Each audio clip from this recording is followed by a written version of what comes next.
start again. A car came up right behind me. So a misty, moisty morning.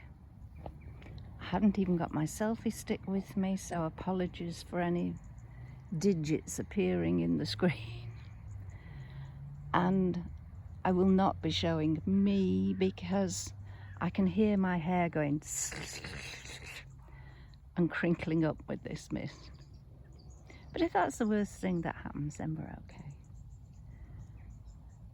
But I've been looking at the cobwebs, which is what I was doing when the car came. It must have thought I was balmy. We've got the, now is it going to show? There we are, that's better. The generic cobweb that we imagine stretched between the twigs. And then we've got this one here, totally different. I wonder whose home that is, lurking to catch unsuspecting prey. And a little, whoops, mini cobweb. Pretty. Right. Avoiding the rather large puddles, I will wend my way down this little green lane. Oh, and avoiding the slugs too. Lots of brambles still. But they look, despite all the rain we've had, they look quite small. They're still not black. But the light is catching those droplets under the gate. So even on a misty, moisty morning, there is beauty to be seen. There is beauty to be found.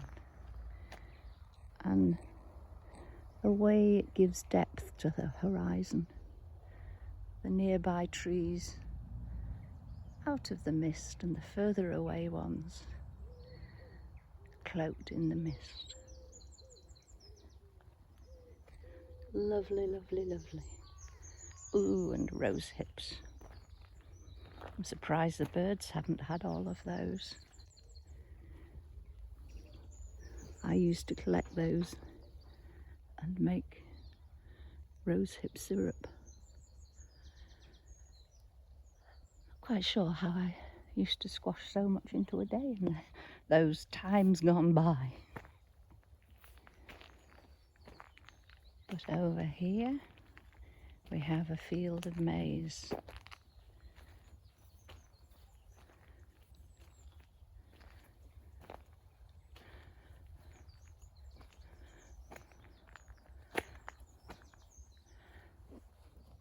I always stand at the edge of a field of maize and wonder how many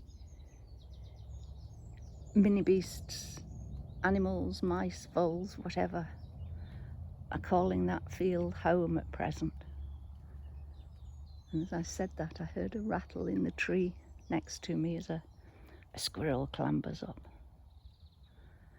I took my granddaughters into a maze many years ago. Yeah, I didn't tell them. They were getting a bit skittery about, how are we going to get out, Grandma? Because Grandma was feeling exactly the same. We did it, of course, but I'm not over keen on mazes. And I'm even less keen on people abandoning litter.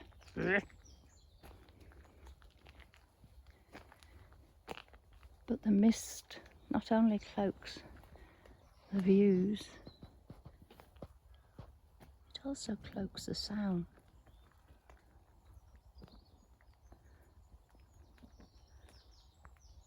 You can hear the birds, but it's sort of muffling the sound of the motorway traffic, which, as far as I am concerned, is always a plus.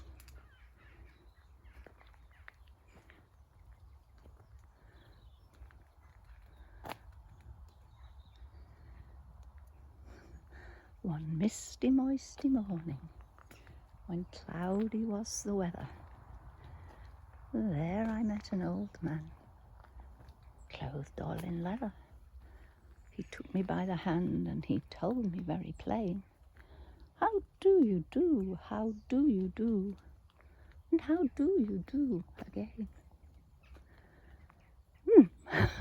When you think back to some of the fairy tales, nursery rhymes that we used to share with children,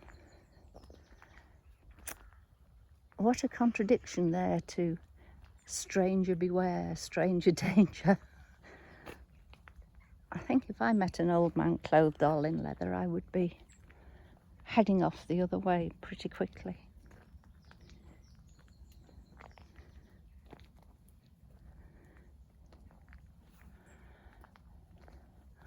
The oak is hanging onto its leaves, and the hazel in the hedge too.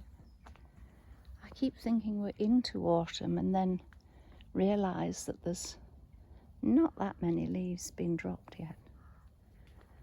But I like to look at little things like that drop of rain on the end of that leaf. The minutiae of life.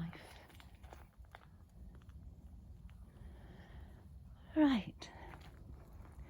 I shall do an about turn. My arms are aching with holding this without the selfie stick, and I will head back home for some breakfast. Thank you for joining me. Take care. Bye for now. Bye.